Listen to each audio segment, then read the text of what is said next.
Mathilde Alanic, Les roses refleurissent, chapitre 7.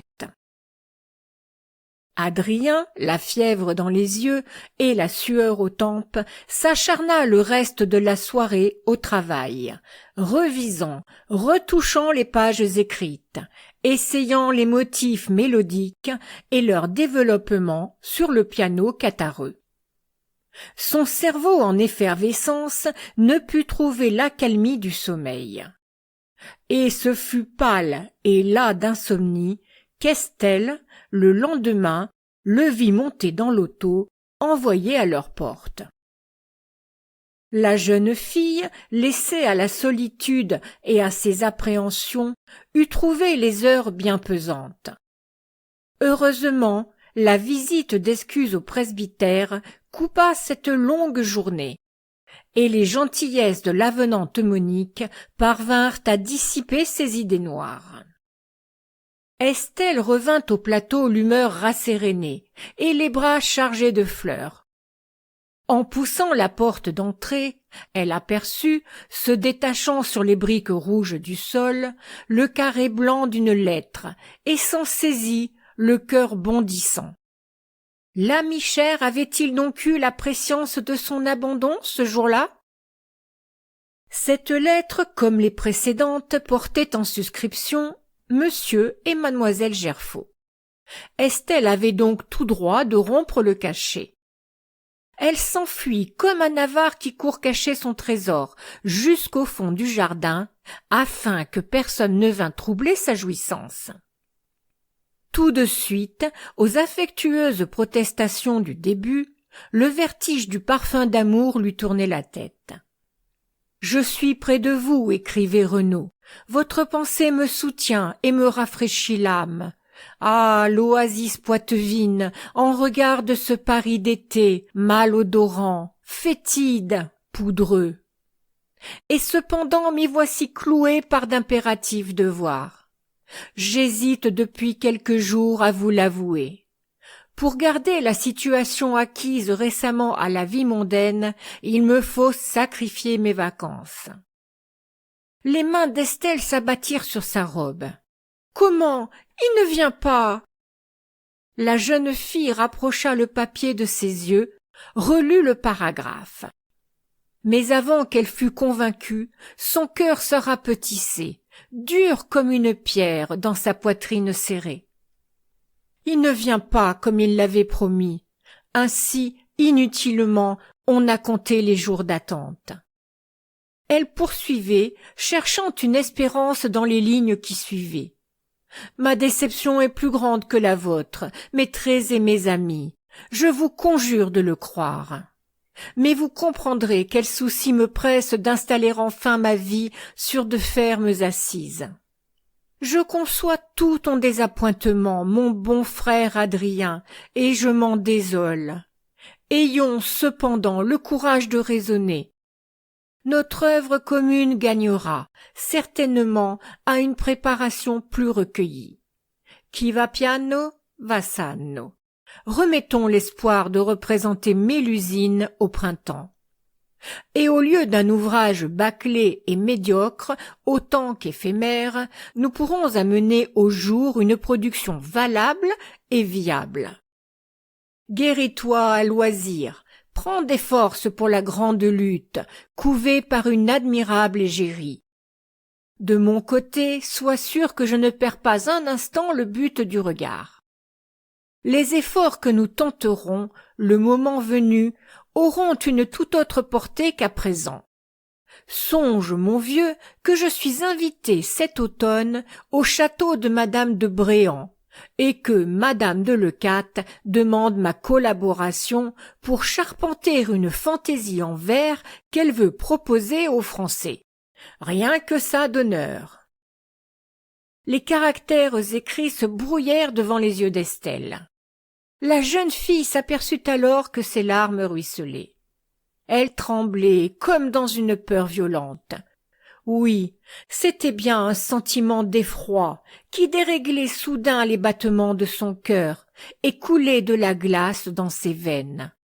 Peur instinctive qui saisit aux présages hostiles quand la terre frémit ou que le ciel gronde. Celui qu'elle aimait, qu'il lui semblait avoir connu de tout temps, lui apparaissait soudain moins proche, moins sûr, moins clair. Sans doute, en prêchant la patience à Adrien, Renaud parlait-il le langage même de la raison. Mais combien Estelle l'eût préféré moins sage, moins facilement résignée à la déconvenue qui prolongeait leur séparation.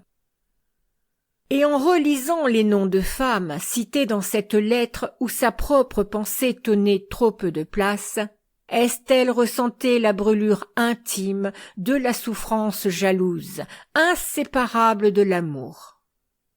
Il lui suffisait de se rappeler la scène de la veille, les manèges coquets de madame Marcenat vis-à-vis d'Adrien, pour se représenter Renaud Jonchère auprès d'une demi-déité prestigieuse telle que cette madame de Leucate dont les magazines illustrés avaient popularisé le visage léonin et les attitudes de Sphinx.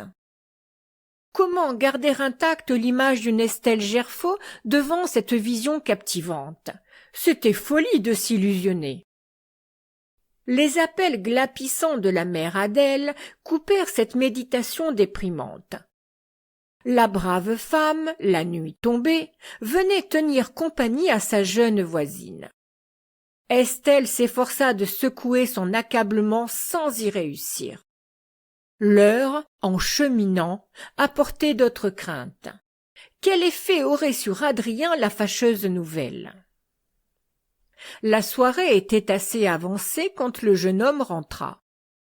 Excité par la causerie, les fins repas, le plaisir musical, l'artiste s'était encore grisé des premiers compliments que lui valait son œuvre. Les thèmes de l'ouverture et de l'apparition avaient été fort goûtés. Monsieur Marcenat, retenu encore au chef-lieu par ses devoirs d'avocat, avait pu assister à l'audition.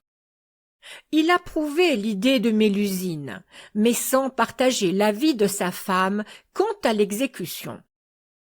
Le conseiller général affirmait que les jeunes gens du pays donneraient une interprétation plus homogène et plus attentive, plus naïve et plus savoureuse que des amateurs mondains, insoumis, inexacts, qui cherchent chacun à tirer l'effet à soi. Là-dessus, comme si ce propos la visait personnellement, madame Marcenat s'était rebiffée, griffe dehors comme une jolie chatte en courroux hérissée devant un dogue. L'incident avait été court mais significatif, dénotant la mésintelligence absolue du ménage. Quoi qu'il en soit, concluait Gerfaut avec l'égoïsme des ambitieux, tous deux, en principe, me sont favorables. Il ne reste qu'à marcher droit pour arriver à temps. Heureusement, le compagnon embauché débarque au premier matin. Estelle n'eut pas le courage de profiter du joint. Elle voulut épargner à son frère l'insomnie qu'elle subit elle-même cette nuit-là. Le lendemain matin seulement, Adrien prit connaissance de la lettre de son ami. Il sauta sur sa chaise, les yeux élargis de stupeur. « Hein? Ai-je la berlue? Jonchère s'excuse, il ne vient pas. » Trop peu maîtresse d'elle-même pour chercher à pallier la mauvaise surprise, la jeune fille resta muette, tandis que son frère éclatait en ricanements furieux. « J'aurais dû m'en douter, connaissant le type. C'est bien par excellence l'homme ondoyant et divers. 10 idées par jour, mais lâchant toujours la dernière, sans en poursuivre aucune. Qu'il ne pense pas m'enguirlander si facilement. Je ne me laisserai pas duper. » Violemment, il frappa du plat de la main sur la table et se leva. C'est trop se moquer du monde. Chose promise, chose due. Il doit tenir, il tiendra. Mais si monsieur Jonchère n'est pas libre, objecta faiblement Estelle. Et avec le meilleur vouloir du monde, si vraiment le délai était trop court, Une préparation plus longue assurerait un succès plus durable. Adrien haussa les épaules. Allons donc, je le connais bien. Les choses à longue échéance ne conviennent pas à son tempérament bouillant. Qu'était-ce pour lui que ces 3 actes à établir sur une donnée toute tracée? Ma partition à moi eût été bientôt au point. J'y introduis beaucoup de choses déjà trouvées, qu'il s'agit seulement de recoudre ensemble par un fil léger. Des larmes de dépit pointaient à ses cils. Il reprit, allant à pas précipités, de long en large, et marmonnant d'une voix plus basse. « Et puis, tu sais tout ce que j'attends de cet effort qui porterait mon nom au public? Mélusine préparait ma rentrée à Paris. Raisonnons un instant comme des gens pratiques. Que ferions-nous ici s'il fallait nous y tenir cet hiver? Comment vivre? » Elle ne trouva rien à répondre, interdite de s'avouer tout à coup imprévoyante et aveuglée. Depuis quelque temps, absorbée par des pensées trop douces et des espoirs trop séduisants, ne perdait-elle pas de vue les difficultés matérielles de l'existence? Le fragile et brillant échafaudage d'illusions qui lui masquait l'avenir, en s'ébranlant soudain, lui laissait entrevoir un tel vide qu'elle en demeurait effarée et sans voix. Si préoccupé que fût Adrien, il dut remarquer l'angoisse de sa sœur. « Tu le vois bien, fit-il avec moins de véhémence, il faut que nos projets suivent leur cours. Trop de choses dépendent de cette Mélusine. J'envoie à Jonchère sur-le-champ un ultimatum catégorique. S'il ne peut venir ici, eh bien, je me transporte à Paris. Mais il ne m'échappera pas.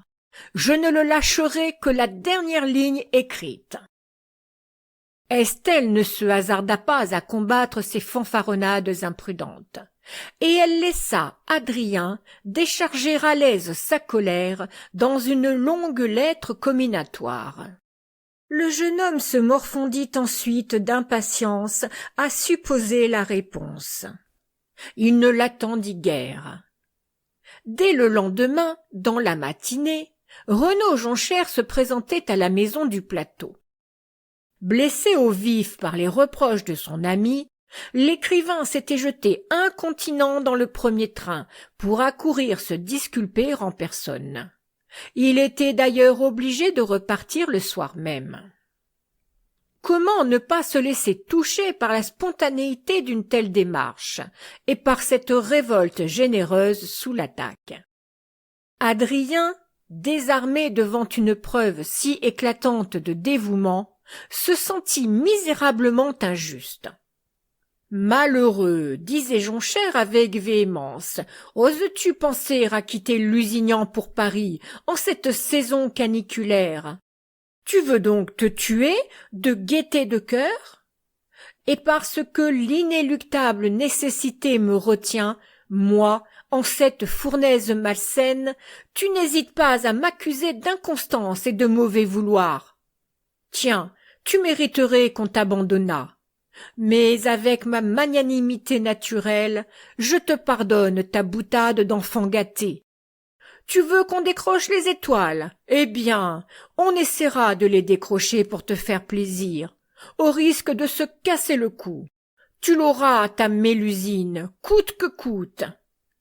J'ai achevé en wagon la scène 6 du premier acte. Et je vous jure, le 15 août passé, de vous revenir pour achever ma tâche près de vous. » La colère d'Adrien avait fait place à l'attendrissement. Oreste accola Pylade et l'embrassa avec chaleur. Cependant Renaud, seul à seul quelques instants avec Estelle, parlait d'un tout autre ton. Et ces arguments nouveaux rendirent sa bonne foi encore plus évidente à la jeune fille. Il faut l'avouer, je n'avais pas pris au sérieux les projets d'Adrien. Je m'y suis prêtée par complaisance pour ne pas contrarier son caprice de malade. J'espérais que le temps s'écoulant, et ses nerfs devenant plus calmes, il se rendrait compte de l'impossibilité de réaliser ses desseins au terme convenu. C'est matériellement impossible. J'en suis plus que jamais persuadé. Mais voici que les circonstances exaspèrent sa fantaisie et la rendent plus pressante. Inutile de le raisonner. Je ferai tout au monde pour le seconder, et il n'aura pas lieu de s'en prendre à moi, si les plans qu'il caresse n'aboutissent pas. Cela, je vous le promets, à vous dont l'opinion m'est si précieuse, et devant qui j'ai tenu à me justifier. Il lui serrait ardemment les mains entre les siennes. Aux accents de la voix chaude qui pénétrait son cœur, Estelle ne se souvenait plus des anxiétés qui l'avaient oppressée. En souffrant, elle avait surtout senti combien elle aimait. Les pensives langueurs de l'absence se lisaient clairement dans ses yeux. Renaud ferma, d'un baiser, les longues paupières. Toujours, à toujours. Elle répéta, très bas, de toute son âme, la formule du serment. À toujours, toujours.